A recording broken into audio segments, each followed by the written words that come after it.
Like, I was like the black sheep of the family. My mother more took in my brother and sister other than me, because I guess due to the circumstances of my father, they was more like a thing, one night stand type thing. So I'm not quite sure why that happened, but I grew up being the black sheep. And that's pretty much why I was basically given away. So your mom still raised your brother and sister? To some degree, yes. Yes, she did. But you went to foster care? Yeah. Yeah. Okay. Well, I mean, when you think about that, man, how does that make you feel, man? Man, it really makes me feel... What's up, YouTube? Atlanta Street Interviews out here with another one. So we got my man out here today. How you doing today, man? I'm doing great. How about yourself? Man, I'm doing good, man. Thank you for asking. Thank you for asking. So, are you homeless? Yes, sir. Okay. How old are you? I'm 33. 33. And so, how long have you been homeless? Going on 6 months now. Okay. And so, what was it that happened 6 months ago that made you become homeless? Well, my addiction, and I'm kind of fighting like my problems through childhood trauma. Okay. So, what addiction? Cocaine abuse. Okay. Crack cocaine? No. Just okay. Powder? Yeah. Okay. And so, what childhood traumas? I was abused as a child. In what way? Physically abused, nothing sexually, but physically and mentally abused. By who? Basically, I'm gonna say it's like a group, like foster care parents. Okay, so you was in foster care? Yes, sir. Multiple foster care homes? I've been through 2 of them. Okay, and so both of them were abusive? Not the first one. The first one was, they actually passed, so I had to go back into the system. Okay, how old were you when they passed? I want to say about 9, going on 10. Okay, and so how long had you been with them up to that point? Maybe about 1.5 years. Okay. And so, let me ask this, do you have any kids? Yes, I have 2 kids. Okay, how old are they? My first child is my daughter, she's 15. Okay. And my son, he's 3 years old. Okay. And so, well, it's a nice gap. So, are there 2 different moms? Yes, 2 different moms. Okay. And so the first one, it sounds like he's about 18. Right, exactly. Okay. Exactly. Okay. I was 17, going on 18. My birthday late, so December. Okay, I get it. All right. And so, have you ever been married? No, never been married. Okay, never been married. And so let's just start from the beginning, man. Where are you from? I was born in Bridgeton, New Jersey. Okay, shout out New Jersey, man. Definitely shout out Jersey. And so growing up in Jersey, did you have both your mom and your dad in the household? Not at all.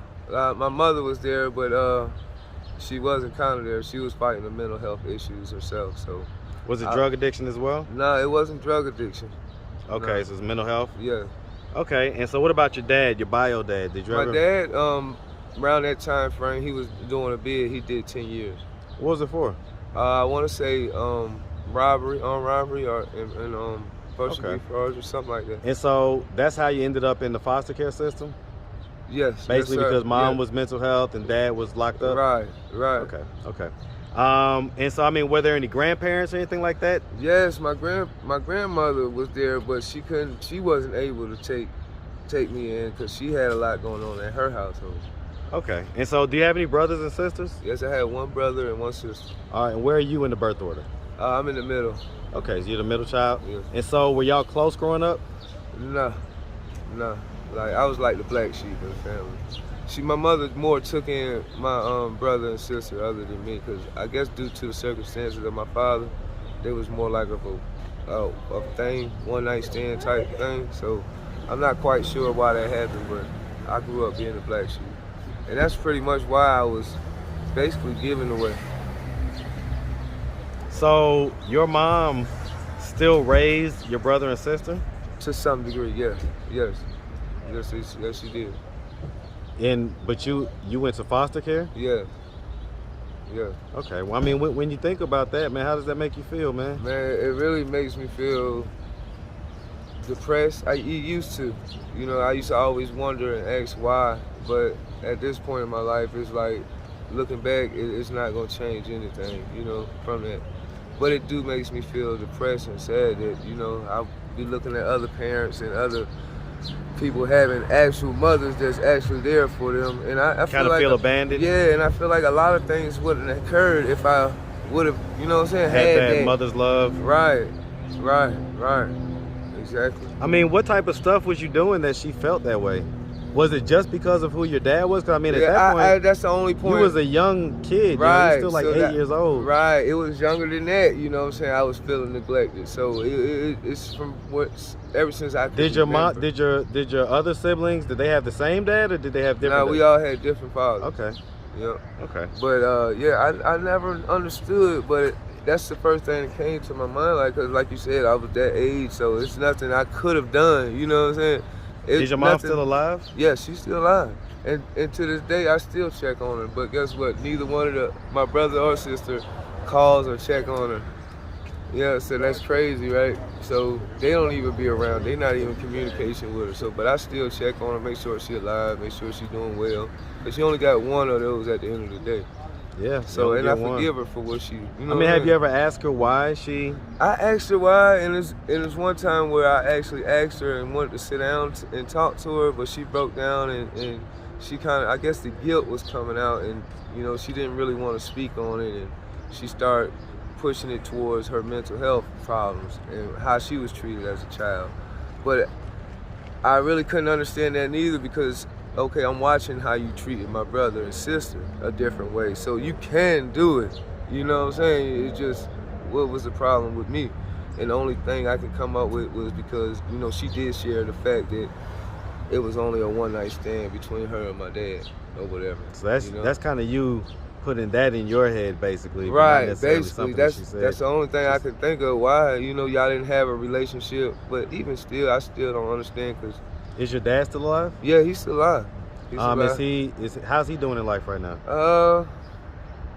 He's so. I haven't talked to him in a while, but I try to be in his life, and that hurts me too, because I didn't want nothing from him. I just wanted him to be there, you know, as a father. He didn't return that energy? Nah, he didn't return that energy. It was yeah, we good for that moment.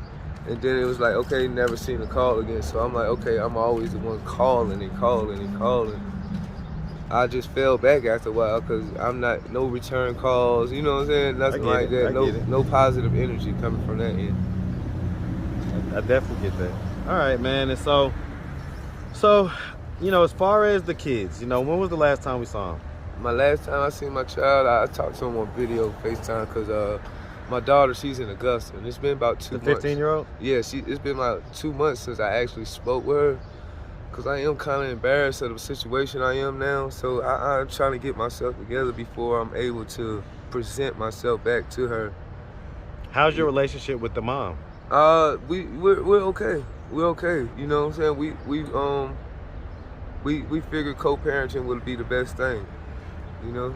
Okay. But I know my addiction and my problems, and a lot of it coming from not having any support at all. When was the first time that you did cocaine? I was 22. 22. I'm 33 now, so I was 22. So I've been on and off. Right now, it's been the lowest of my life I ever been, as far as using a drug. You know, I had used it for years, but never took me to... What did your life look like 2 years ago? 2 years ago, I was working. I had my car. I was doing pretty good, but I was still, you know, a functioning addict, basically. Yeah, but it got too extreme. More depressing things started happening. Like what? I lost my mother, not my mother. I lost my grandmother. Not gonna blame that on that, but I lost her, and then I lost my child's mother. Not as in death, but as far as I let that drug that I didn't want to let go, because she seen where it was headed. So I lost her in the midst of it. You talking about the 3-year-old? Yeah, yeah. So, you know, that was... So y'all was in a relationship? Right. I actually proposed to her, you know what I'm saying? And I just let the drug kind of take over me. Yeah. Okay. I mean, and so how is y'all's relationship now?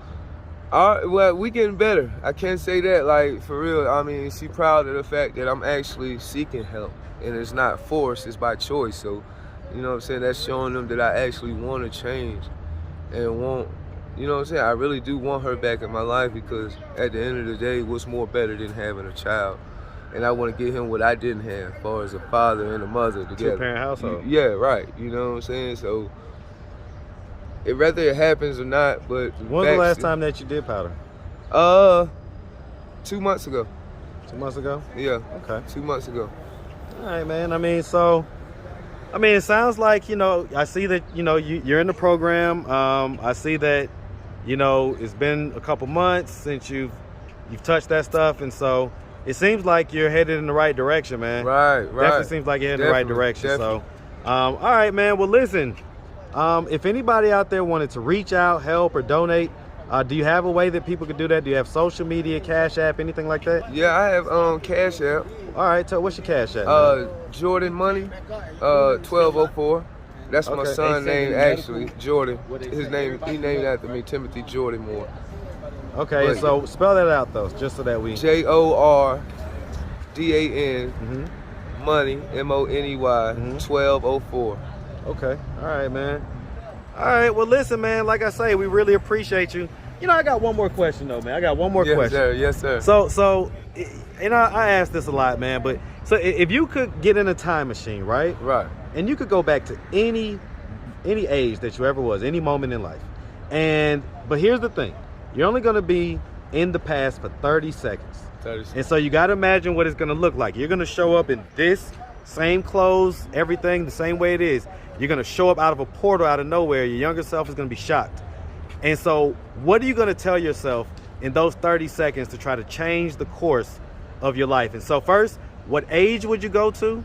And then what would you tell yourself in those 30 seconds?